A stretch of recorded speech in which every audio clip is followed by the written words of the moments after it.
नमस्ते। Reading test दिँदा falls र नट गिभनमा अक्सर कन्फ्युजन हुन्छ, होइन त? यो एकदमै कमन समस्या हो, तर आज हामी यसलाई सुल्झाउने एउटा चट्ट तरिकाबारे कुरा गर्नेछौँ। हो नि, ठ्याक्कै यही हो दुविधा। फल्स लगाउने कि नट गिभन? यो प्रश्नले साँच्चै धेरैको टाउको दुखाउँछ। तर चिन्ता लिनु पर्दैन, यो धेरैले भोग्ने समस्या हो र यसको समाधान पनि छ। ल सुरु गरौँ नट गिभनबाट।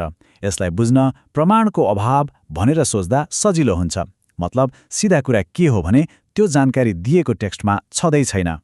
यसको परिभाषा एकदमै सिधा छ। नट गिभनको मतलब दिएको टेक्स्टमा त्यो स्टेटमेन्ट सही हो कि गलत हो भनेर छुट्याउन मिल्ने कुनै जानकारी नै छैन। सिम्पल, त्यो कुरा त्यहाँ लेखिएकै छैन। अब एउटा उदाहरणबाट यो कुरा अझै प्रष्ट हुन्छ। ल मानौ पासेजमा यस्तो लेखिएको छ, नयाँ पुल सन् 2022मा रेनफोर्स्ड कङ्क्रिट प्रयोग गरेर निर्माण सम्पन्न भयो। अनि स्टेटमेन्ट दिएको छ, यो पुल शहरको सबैभन्दा लामो पुल हो। अब के प्यासेजले यो कुरालाई सपोर्ट गर्छ त? एकछिन सोचौँ त। अब यसलाई अलिकति केलाएर हेरौँ। टेक्स्टले पुल कहिले बन्यो, कसरी बन्यो त्यो त भन्यो, तर के यसले पुलको लम्बाइबारे केही भन्यो वा शहरका अरू पुलसँग तुलना गर्यो? केही भनेको छैन। त्यसैले सही उत्तर हो नट गिभन। किन? किनभने हामीलाई थाहा नै छैन। यही हो प्रमाणको अभाव। अब पालो फल्सको। यसलाई गलत भएको प्रमाण पनि भन्न सकिन्छ। यो नट गिभनको ठिक उल्टो हो।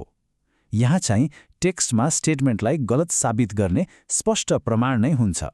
फल्सको मतलब हो टेक्स्टले नै यस्तो जानकारी दिन्छ जसले स्टेटमेन्टलाई सिधै यो गलत हो भनेर देखाइदिन्छ। भन्नुको मतलब टेक्स्टभित्रै स्टेटमेन्ट गलत हो भन्ने ठोस प्रमाण फेला पार्न सकिन्छ। ल फेरि त्यही उदाहरणलाई अलिकति फेरबदल गरेर हेरौँ न। मानौ अब प्यासेजमा यस्तो लेखिएको छ, नयाँ पुल सन् 2022मा निर्माण सम्पन्न भयो र यो ऐतिहासिक वेस्ट गेट ब्रिजभन्दा निकै छोटो छ। फेरि पनि त्यही हो, यो पुल शहरको सबैभन्दा लामो पुल हो। तर अब यो नयाँ प्यासेजको आधारमा जवाफ के होला त? विश्लेषण गरौँ है त। टेक्स्टले त छर्लङ्गै भनेको छ नि, यो पुल अर्को पुलभन्दा छोटो छ भनेर। हो, यही कुराले सबैभन्दा लामो भन्ने स्टेटमेन्टलाई असम्भव बनाइदिन्छ। हो, यही हो गलत भएको प्रमाण। त्यसैले यसको सही जवाफ हुन्छ फल्स, किनभने यहाँ हामीसँग स्टेटमेन्ट गलत हो भन्ने ठोस प्रमाण नै टेक्स्टमा छ। ल यो तुलना हेरौँ, यसले कुरालाई झनै छर्लङ्ग पार्छ। नट गिभन र फल्सलाई सँगै राखेर हेर्दा नट गिभनमा के हुन्छ? जानकारी खोजिन्छ तर केही भेटिँदैन। तर फल्समा के हुन्छ? जानकारी खोजिन्छ अनि ठ्याक्कै उल्टो कुरा भेटिन्छ। तर्कको हिसाबले भन्नुपर्दा नट गिभन भनेको खै यो साँचो हो कि होइन थाहा भएन जस्तो हो, जबकि फल्स भनेको पक्का थाहा छ यो साँचो होइन भने जस्तै हो। ल अब सबैभन्दा महत्त्वपूर्ण कुरा, यो समस्या समाधान गर्ने एउटा यस्तो शक्तिशाली उपाय जसले सधैँ काम गर्छ। त्यसो भए जब फल्स र नट गिभनको बीचमा अलमल भइन्छ, कसरी निर्णय लिने त? एउटा सुनौलो प्रश्न आफैलाई सोध्नुपर्छ। यदि यो स्टेटमेन्टलाई फल्स मान्ने हो भने के टेक्स्टमा कुनै खास वाक्य छ जसलाई देखाएर यो गलत हो भनेर प्रमाणित गर्न सकिन्छ? हो, यही प्रश्न हो सबै कुराको चुरो। यो प्रश्न प्रयोग गर्ने तरिका एकदमै सजिलो छ। यदि जवाफ हो, टेक्स्टमा प्रमाण छ भन्ने आउँछ भने उत्तर हो फल्स।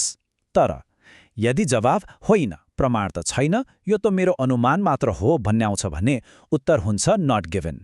कति सरल होइन त? अब अन्तिम तर सायद सबैभन्दा महत्त्वपूर्ण सल्लाह। एउटा यस्तो सामान्य गल्तीको पासो जसमा धेरैजना पर्छन्, त्यसबाट कसरी बच्ने त? यो उदाहरणले यो कुरा एकदम राम्ररी बुझाउँछ। हाम्रो कमन सेन्सले के भन्छ? धूम्रपानले क्यान्सर निम्त्याउँछ। यो त विश्वव्यापी सत्य हो। तर परीक्षाको वास्तविकता अलि फरक छ। मानौ सुर्तीको इतिहासबारे लेखिएको प्यासेजमा स्वास्थ्यमा पर्ने असरबारे एक शब्द पनि लेखिएको छैन भने धूम्रपानले क्यान्सर निम्त्याउँछ भन्ने स्टेटमेन्टको जवाफ के हुन्छ? Not given. त्यसैले एउटा कुरा सधैँ याद राख्नुपर्छ, टेक्स्टमा प्रमाण नहुनुले व्यक्तिगत ज्ञान वा सत्यलाई ओझेलमा पार्छ। जवाफ जहिले पनि टेक्स्टमा के छ त्यसकै आधारमा दिनुपर्छ, आफ्नो बाहिरी ज्ञानको आधारमा होइन। ल आजको छलफललाई छोटकरीमा हेरौँ। पहिलो, नट गिभनको मतलब जानकारी टेक्स्टमा छैन। दोस्रो, फल्सको मतलब टेक्स्टले स्टेटमेन्टलाई गलत भन्छ। र तेस्रो, जब पनि दुविधा हुन्छ त्यो सुनौलो प्रश्नलाई प्रयोग गर्नुपर्छ। र अन्त्यमा एउटा प्रश्न छोडेर जाँदैछु, यो त परीक्षाको कुरा भयो, तर हाम्रो दैनिक जीवनमा अरू कहाँ होला जहाँ हामी प्रमाणको अभावलाई नै गलत भएको प्रमाण भनेर गल्ती गरिरहेका हुन्छौँ? एकपटक सोचेर हेर्नुहोस् है त।